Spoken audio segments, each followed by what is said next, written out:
मेरे से एक बहुत कॉमन क्वेश्चन पूछा जाता है कि औरत कितना अंदर ले सकती है, कितना लंबा उसे सेटिस्फाई करेगा, कितना ब्रॉड होना चाहिए, कितना उसे पसंद है और कितने से उसे चरम सुख मिलता है। लड़के बहुत ज़्यादा कंसर्न रहते हैं, बहुत ज़्यादा मिथ्स को सुनते हैं। तो कितना साइज बिल्कुल सही है एक औरत के लिए, चलिए बात करूंगी। चैनल पे नए हैं सब्सक्राइब करें। मैं हूँ डॉक्टर नेहा मेहता और ऐसी बहुत सारी वीडियोस बनाती हूँ जो कि आपके सेक्सुअल मिथ्स को दूर करती है और सही सेक्सुअल सॉल्यूशंस देती है। तो शुरू करेंगे। चैनल को सब्सक्राइब कर दो क्योंकि बहुत कंटेंट है जो कि आपको हेल्प करेगा रियल लाइफ में। तो press the bell icon, set the notification and let's start away. हम बात कर रहे थे कि क्या साइज एक औरत को सेटिस्फाई करता है और कितना अंदर वो ले पाती है। सबसे पहले समझेंगे कि जो फीमेल का वजाइनल कैनाल है, जहां आप बात कर रहे हैं, मैं आपको एक डायग्राम से यहाँ समझाने की कोशिश करती हूँ।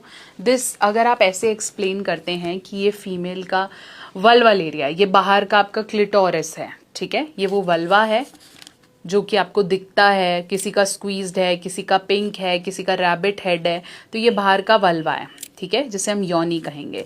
इस योनी में कुछ लिप्स हैं, ठीक है, जो कि लाल होते हैं या पिंक होते हैं, तो ऐसे लिप्स हैं। और यही योनी के थोड़ा ऊपर यूरिन आता है और ये जो पर्टिकुलर होल है जिसे हम वजाइनल होल कहते हैं। तो बाहर वाला एरिया वल्वा, ये वाला वजाइना, इसके ऊपर एक छोटा सा सॉफ्ट टच का एरिया है जिसे हम क्लिटोरिस कहते हैं। पतला सा ऐसे ट्रायंगल शेप का, जिससे आप हाथों से हिलाएंगे या मसाज करेंगे तो फीमेल को वही सेंसेशन आती है जो लड़के के पेनिस छूने से या उसको टच करने से आती है। तो जब आप इसको सहलाएंगे तो क्लिटोरिस स्टिमुलेशन होगा और यहाँ पे एग्जैक्टली टच करेंगे तो वल्वा प्लेजर देगा और यहाँ पे जो है वो है आपका वजाइनल ओपनिंग।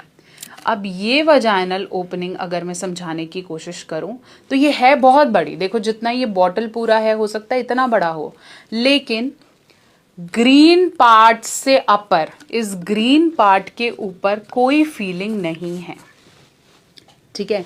ये पूरे पार्ट में सर्विक्स है, फिर यूट्रस स्टार्ट, मतलब गर्भाशय शुरू हो जाता है। तो उसके अंदर अगर आप कुछ कर भी रहे हो या कुछ डाल भी रहे हो तो फीलिंग नहीं है, दर्द है उल्टा, तो प्लेजर नहीं है। समझ में आया?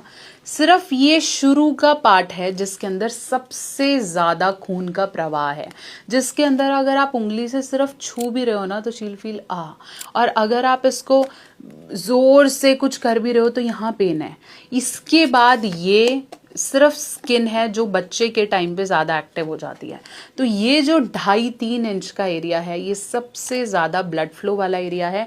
और अगर आप इस 2.5-3 इंच के एरिया में ज़्यादा से ज़्यादा स्टिमुलेशन और प्लेजर दे पाओ ना, तो आपका साइज कम भी है ना तो भी वो संतुष्टि देगा।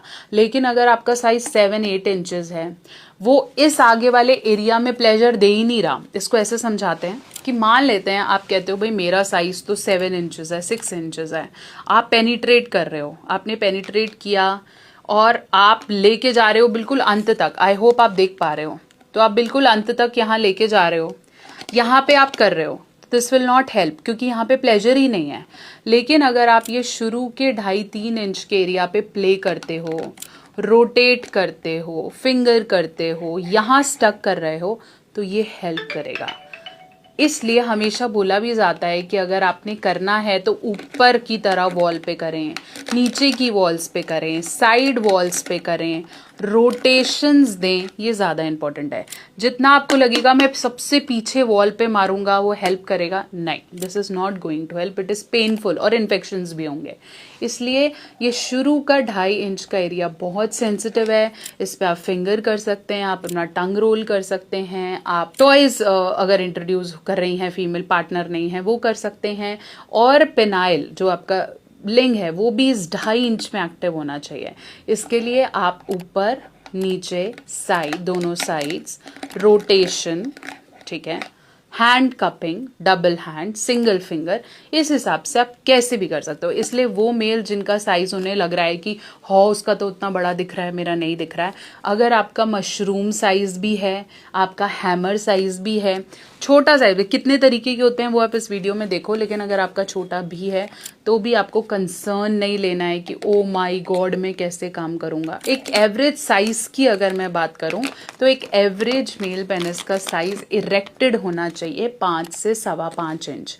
अगर आपका 4 साढ़े 4 इंच से ऊपर होता है तनाव आने के बाद और 6 इंच तक है, उससे कम है, तो it's okay, this is normal. आपको कोई दीवार खड़ी नहीं करनी है 20 12 11 इंच की, तो it is absolutely normal.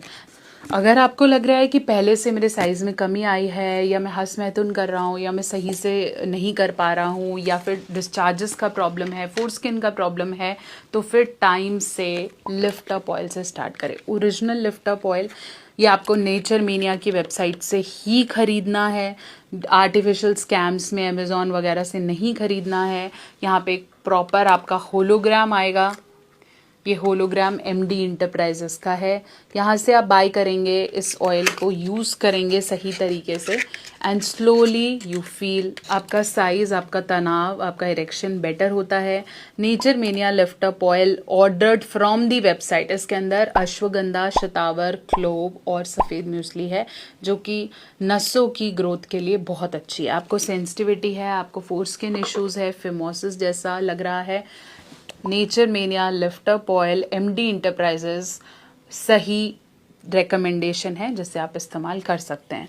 Link मैं दे देती हूँ आपको डिस्क्रिप्शन बॉक्स में, इसलिए अब उन मिथ्स में नहीं पड़ें कि बहुत लंबा होता है और बहुत पावरफुल फील कर रहे हैं। कई लोग मेरे कमेंट सेक्शन में लिखते हैं कि मेरा तो 12 इंच का है, मेरा 10 का है। अरे नहीं, ज़रूरत है। ज़रूरत यह है कि आपको सही टेक्निक पता हो और आपको उस 2.5 इंच में मज़ा देना आता हो, उसको उस 2.5 इंच में प्ले करना आता हो, तो वो सीखना ज़रूरी है, रादर देन सीखना कि भाई मैं साइज़ बड़ा कर लूँ। उस पर आपने कंसंट्रेट नहीं करना है। तो आशा करती हूँ मेरी वीडियो आपके बहुत से डाउट्स को क्लियर कर पाई है। चैनल पे नए हैं ज़रूर सब्सक्राइब कर दो और ऐसे बहुत सारे वीडियोस के लिए कनेक्टेड रहो। Nature mania lift up oil का लिंक मैं आपको डिस्क्रिप्शन बॉक्स में देती हूँ, वहीं से खरीदेगा। Don't buy it from Amazon, Flipkart, वहाँ फेक है। एंड